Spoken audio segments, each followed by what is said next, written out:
The supplement industry pulls in over $200 billion a year worldwide.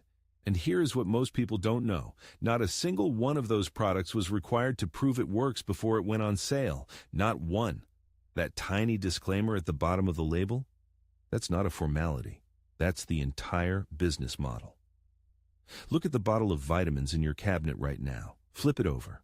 Somewhere on the back in small print, you will find the words, "This statement has not been evaluated by the Food and Drug Administration. This product is not intended to diagnose, treat, cure, or prevent any disease." That sentence is doing more legal work than most contracts. It is the reason a $200 billion global industry operates with less regulatory oversight than a bag of Doritos. A prescription drug takes roughly $2.6 billion and over 10 years of clinical trials to reach the shelf. A supplement. A manufacturer can put a new product on sale tomorrow morning. No trials, no approval, no proof it does anything at all. The question is, how did that become legal? In 1994, the supplement market in America was worth about $4 billion with around 4,000 products on the market. That year, Senator Orrin Hatch of Utah and Senator Tom Harkin of Iowa introduced the Dietary Supplement Health and Education Act, DSHEA.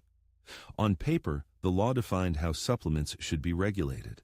In practice, it did something far more consequential. It classified supplements as food, not drugs.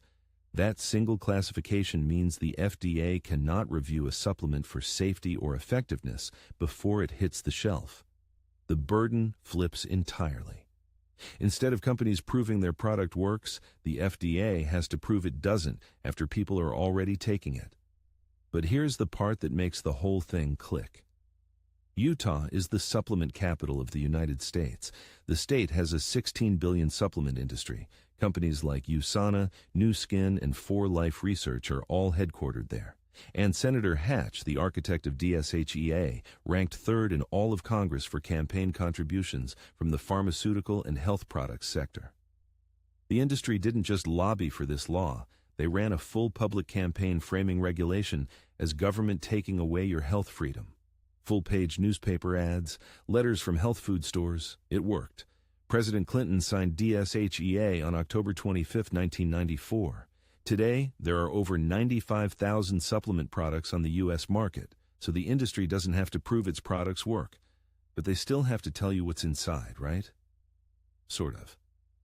This is where the money really hides. A supplement label can make what the FDA calls a structure-function claim. That means the bottle can say, supports immune health, but it cannot say, treats your cold. The difference between those two phrases is worth hundreds of billions of dollars.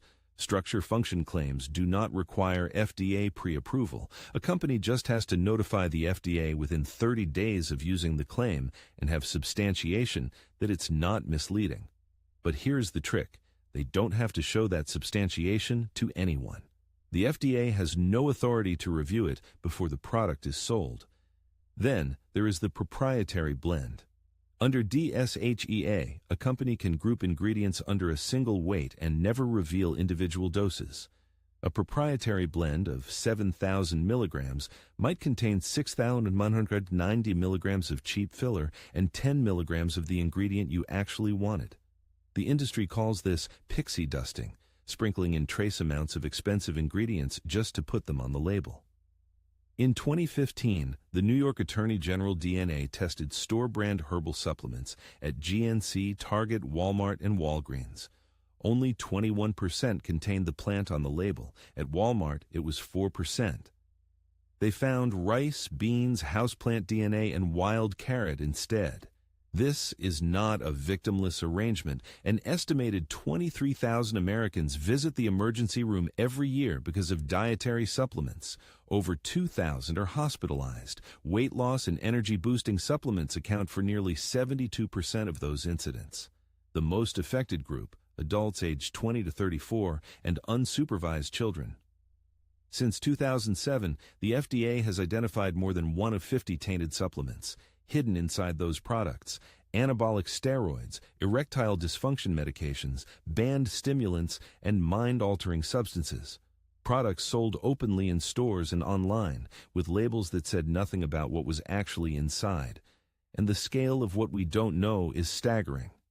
The FDA's adverse event database contains over 19,700 products, 15% of all entries, labeled with Exemption 4, meaning the product name is hidden from the public.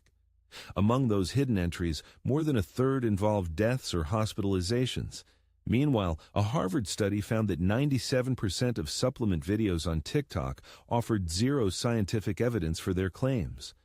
On Instagram, 86% of nutrition content cited no scientific sources at all. The influencers promoting these products are often paid by the companies, and the products they promote went through no approval process.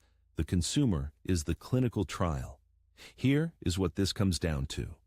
The supplement industry is not unregulated because nobody noticed. It is unregulated because the regulation was specifically designed to allow it.